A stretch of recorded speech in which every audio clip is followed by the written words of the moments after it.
Hello guys, I'm Paulo from LNC London. We are here today to show us a couple of issues we have on Suzuki address. Yeah.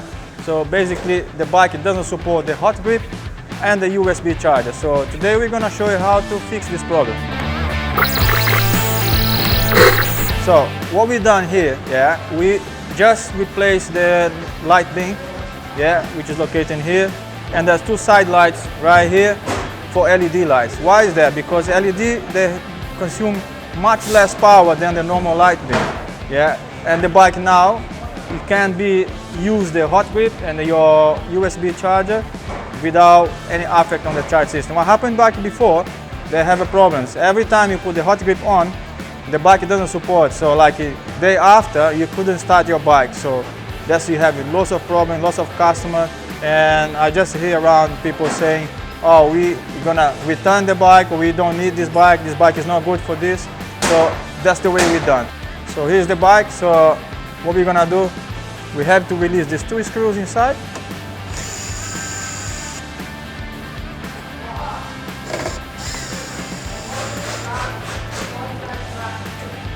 And you just grab this part, just pull it out.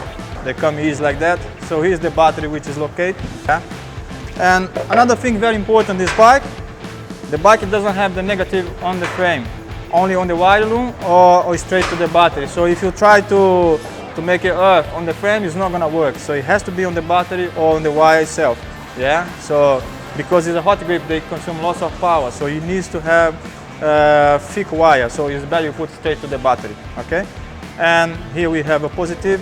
Obviously this is not for the hot grip, this is for the USB charger, because the customer, he wants that all the time working.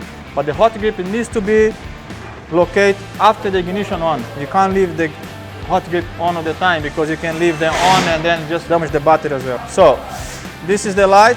Actually, we already changed, so you can buy this on eBay or Amazon. They're gonna cost you about maybe £15. And this is the LED light we've done. I'm gonna turn the ignition on, you guys can see it. So this is the lights when it's on.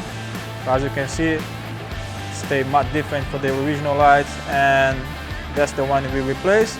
And these two side lights here, and the problem is being soldered. So once you change for the LED lights, you have to adjust your headlight low, not too high, otherwise it's going to be too bright in the front of the cars, okay? So we had to do this one, and the problem is sorted. So the bike is now start every day with no problems, and there we go, so we're done.